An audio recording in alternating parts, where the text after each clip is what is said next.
उत्तर प्रदेश के अलीगढ़ जिले से एक ऐसी खबर सामने आई है जिसके बारे में सुनकर आपके भी रोंगटे खड़े हो जाएंगे। यहाँ एक युवक को मोहल्ले के एक कुत्ते ने काट लिया। करीब 5-6 घंटे बाद युवक ऐसी हरकतें करने लगा जिसे देखकर लोगों की हालत खराब हो गई। लोग अपनी जान बचाने के लिए इधर उधर भागने लगे। कोई उस युवक के पास जाने की भी हिम्मत नहीं जुटा पा रहा था। युवक कुत्तों जैसी हरकतें कर रहा था। जीभ बाहर निकालकर वो लोगों को काटने के लिए दौड़ रहा था। थोड़ी देर बाद बड़ी मुश्किल से कुछ लोगों ने उसे जानवरों की तरह पकड़ा और फिर जबरन चारपाई से बांध दिया। हालत गंभीर होने पर युवक के घर वाले उसे खैर सामुदायिक स्वास्थ्य केंद्र लेकर गए। यहाँ पहुँचते पहुँचते वह कुत्तों की तरह भौंकने लगा। डॉक्टरों ने भी युवक की हालत नाजुक देखते हुए उसे दिल्ली के हायर मेडिकल सेंटर रेफर कर दिया। दरअसल पूरा मामला खैर तहसील के उटवारा गाँव का है। यहाँ रहने वाला 23 साल का राजकुमार विजयपाल का बेटा है। 20 दिसंबर की शाम करीब 6:30 बजे वह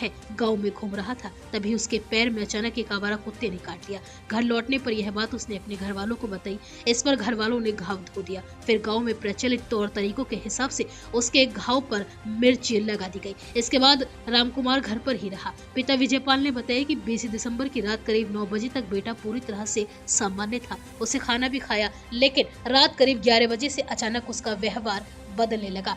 उसने मुझसे कहा कि पापा बेचैनी हो रही है। हमें लगा कि ठंड की वजह से ऐसा हो रहा होगा, लेकिन कुछ देर के बाद वो शरीर में जगह जगह खुजली करने लगा। कुछ देर के बाद कुत्तों की तरह आवाजें निकालने लगा और जीभ बाहर निकालकर लोगों को सूंघने लगा। कोई उसे पकड़ता तो उसे काटने की कोशिश करने लगता। वो हम लोगों यानी घर के लोगों को भी काटने की कोशिश कर रहा था। पिता विजयपाल ने आगे बताया कि यह सब देखकर देर रात को हम लोग घबरा गए। हम लोगों ने पहले झाड़ फूंक का सहारा लिया, लेकिन सुबह तक जब उसकी हालत बिगड़ गई तो उसको काबू में रखने और गांव वालों को काटने से बचाने के लिए हमें अपने बेटे को जानवरों की तरह चारपाई पर बांधने पड़ा। 21 दिसंबर की शाम हम घर के लोग और गांव के लोग चारपाई से बंधी हुई हालत में बेटे को लेकर खैर सीएचसी पहुंचे। सीएचसी अधीक्षक डॉक्टर रोहित भाटी ने रामकुमार की हालत को गंभीर बताते हुए उसे दिल्ली के लिए रेफर कर दिया। डॉक्टरों ने बताया कि युवक में रेबिस के गंभीर लक्षण दिखाई दे रहे हैं। सोमवार सुबह घर वाले उसे इलाज के लिए दिल्ली ले गए। फिलहाल रामकुमार को दिल्ली एम्स में भर्ती कराया गया है, जहां उसकी हालत गंभीर